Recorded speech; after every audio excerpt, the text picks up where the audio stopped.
a stop motion animator, filmmaker, and I have recently made a film that's won quite a lot of awards, and I've learned a lot at festivals. And I think that animated films and animation filmmakers have an unfair advantage.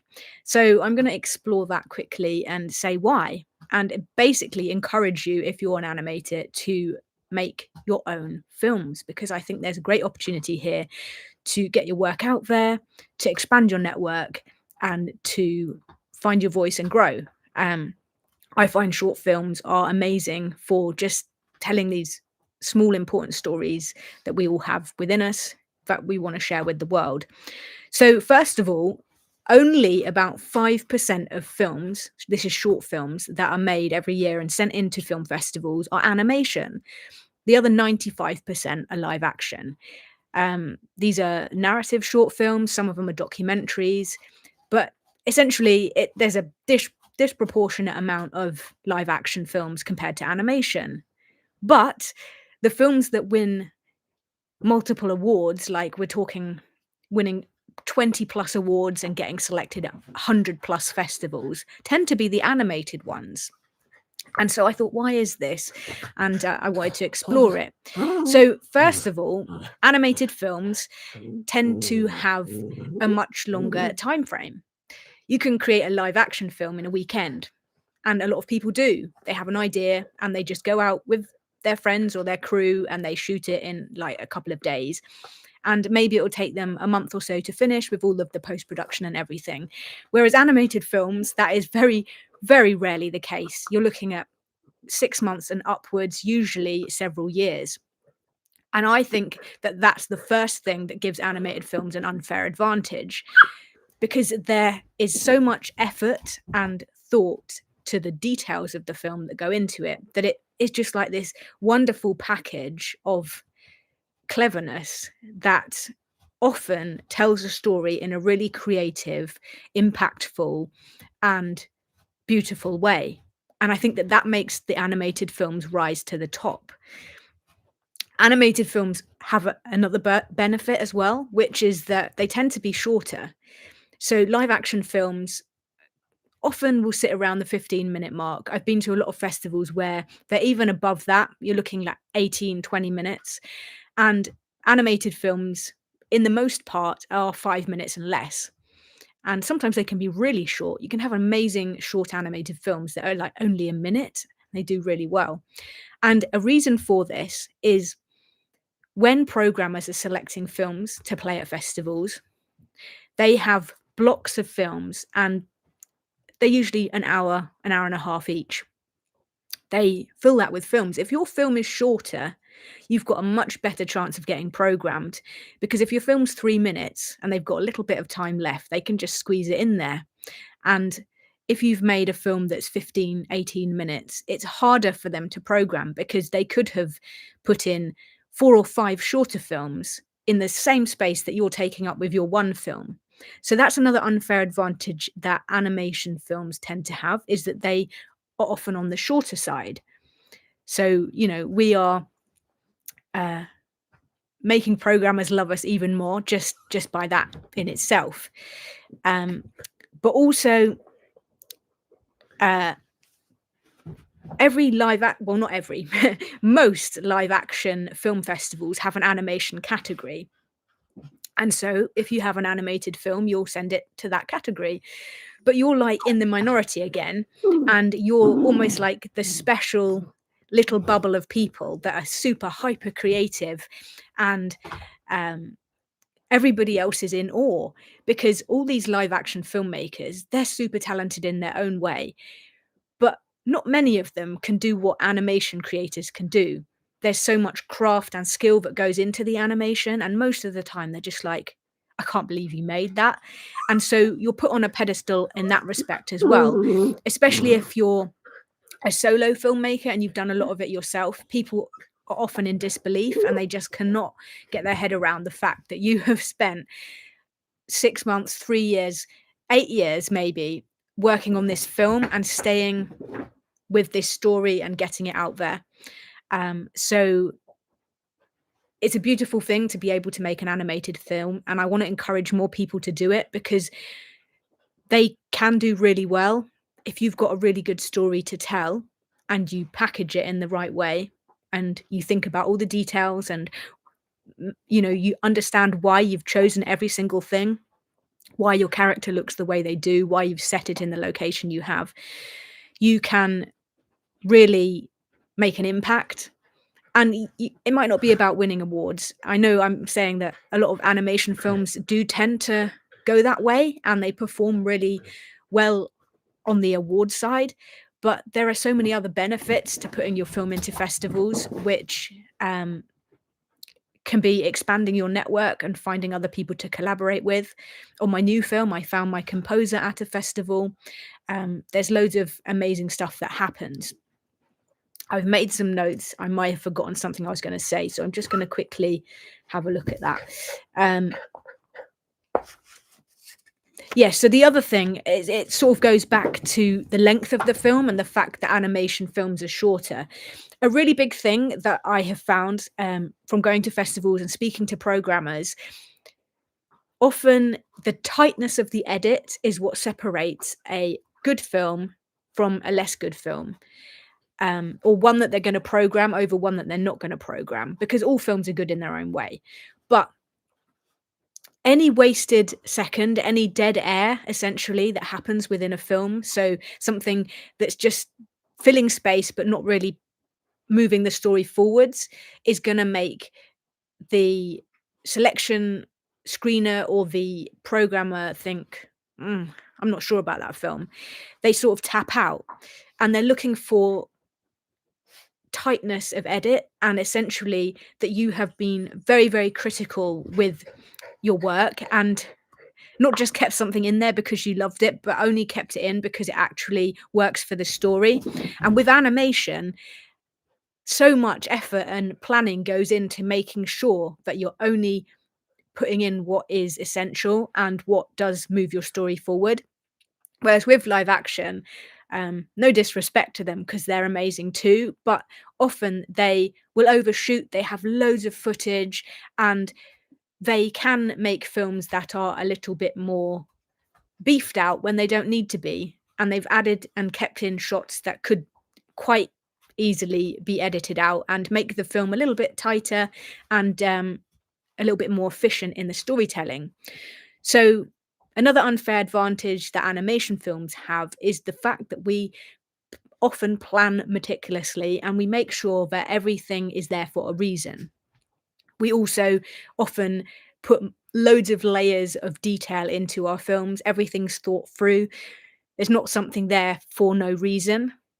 I know, like, obviously, live action films, they are choosing locations and costume choices. Everything is often thought through and specific, but not normally quite to the level that it is with animation, because after all, especially in stop motion, everything we do we have to make, so we really have made that choice, and we have put in that effort to make it look a specific way.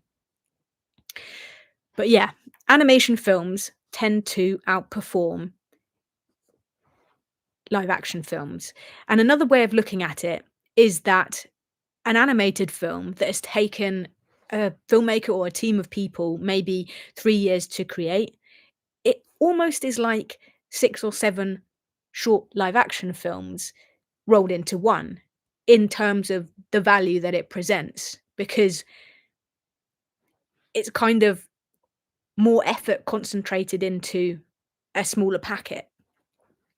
So hopefully this video, at the very least, will open your eyes slightly and inspire you, if you've got a story to tell, to give it a go and to send it into festivals, because it really can open doors for you and start conversations. If you've got something that you really want to tell and you're not sure how to tell it, animation can be a really good way of getting that message and story across, to speak to lots of different people in a way where it really connects. Because that's another thing that animation has over live action, is that you can tell your story in a way that it just connects on a deeper level. there's this sort of detachment when you haven't got live actors, you've got this environment that you've created, whether it is stop motion and you've got puppets, or even if it's hand drawn or done in a different technique. There's this sort of ability that you can just share a message in a way where it just hits people differently. And I know that this is true because I have my film Hot Mess has played at over 100 festivals, and I always make an effort to get feedback and hear what people say. And I've been commended on the tightness of my edit, the amount that I've packed into 3 minutes. People are like, "Oh, it feels like it could have, like, been 15 minutes, but it's like 3 minutes and you crammed so much in." And, um, just like people are so touched by the story, and it just really affects people. My film was about ADHD and my experience with that, and the amount of people are like, you've brought my life to life on screen, and made people feel more seen." And that is just amazing. Like, that is enough in itself to just be able to get your story out there and open conversations and help people. And if it happens to win awards and do other amazing things, then that's just a bonus. But yeah, I think everybody here that is an animator that wants to tell a story should use this unfair advantage and make an animated film, because they do very, very well. I think that I've said everything that I wanted to say about this topic. Um, Hopefully some of that was useful or insightful or made you think. Um, Obviously, other things that are important with making a film that does well at festivals in particular is to thematically be in alignment with stuff that the festival wants to program. So I was quite lucky because neurodiversity and ADHD is being spoken about quite a lot now, and therefore a lot of festivals have either a neurodivergent category, or they are putting blocks of films together all on different topics within that sort of theme. So if you're wanting to make a film and your aim is for it to get selected, think about the theme of your film as well, and whether that's something people are talking about. Obviously, it's very difficult with animation because we have so much lead time and it takes so long for us to make our films to kind of plan for that. But there are themes that come up every year, and yeah, the most important thing is you're telling a story that you really want to tell, and you're telling it in a way that only you could have made it. So you want to make it have an originality to it.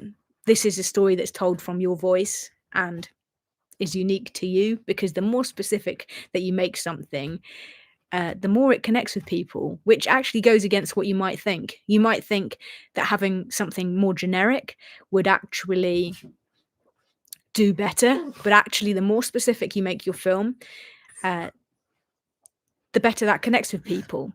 So hello, Willow. Yes, sorry, she always wants to be part of the live stream. I'm hoping that she will grow out of this eventually. I have given her extra walks as well to try and get her to calm down, but she still goes crazy whenever I talk to my computer. So yeah. But yeah, what else was I going to say?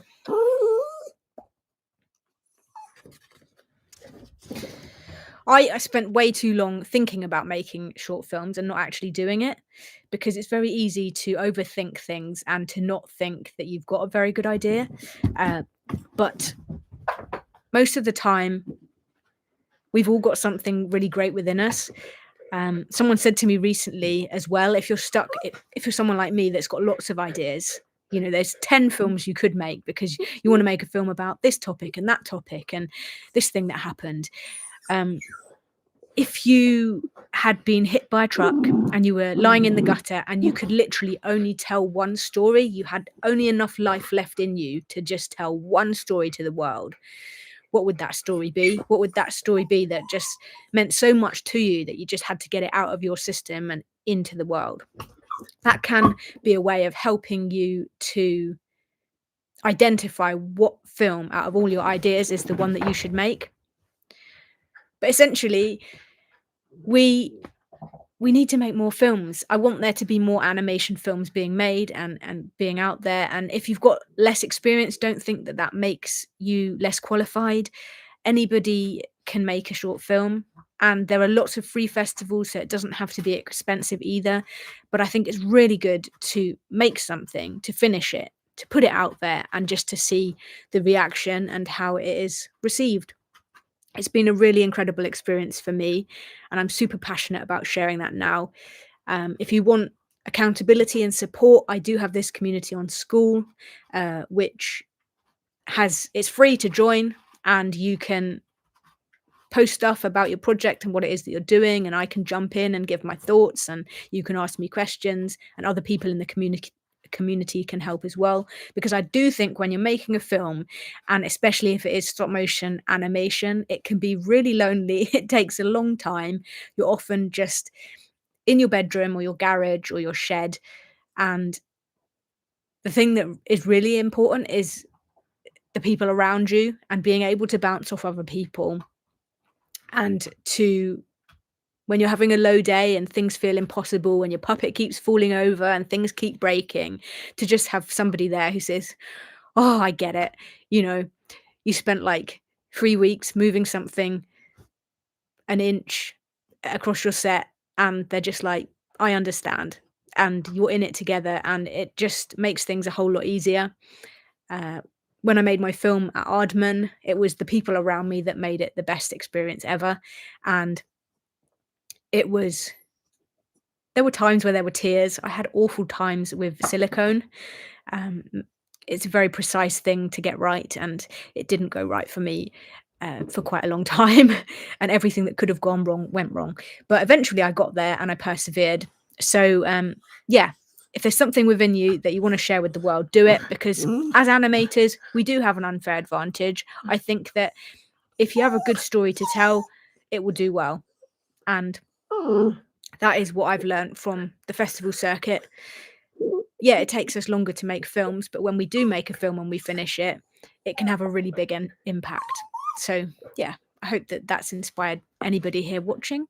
I am looking at the chat. If anybody has any questions about anything that I've said, or you've got anything that you want to ask me about anything, I will probably be editing this live stream before it goes out on the channel afterwards, because I was faffing about at the start because I wasn't sure if the audio was working due to technical difficulties on the recording before. So yeah, if there's anything that you want to ask, it doesn't have to be about this topic. I want to use these videos for this next 30 days to get to know you better and for you to get to know me better. So if there's anything at all that you are curious about, or if there's a topic that you'd like me to theme a live stream on for a different day, let me know, because I'm going to try and talk about something different each day and just share some knowledge, inspire people, and hopefully it's valuable. I'm up for having feedback. I don't know whether this format's going to work. It's pretty scary trying to talk on a topic live, because I find it hard sometimes to stay on a train of thought for long enough. That's why I made some notes. But yeah, if there aren't any questions, then I might end it there, because I feel like I've said everything that I need to say. And I guess I'll see you tomorrow. Anybody that wants to come back. But no, this is fun. It's pushing me. Um, and hopefully Willow's not too distracting. I think she's getting more used to it, because yesterday I was getting brought a ball very frequently. Today it has been less frequent, and she's actually just behind the camera over there, occupying herself at the moment, being a nosy neighbour, sitting on the windowsill, looking out the window, probably at a fox or someone putting out their bins or something. She loves doing that. But yeah, I am going to leave it there. I'll give you one last chance if you've got a question, but if not, I will I will go. But I've showed up and I've done it. I'm gonna try and do this every day. We'll see. All right then. I hope you're having a great week so far. Have a lovely evening and hopefully see you again tomorrow or another day. All right then. Bye.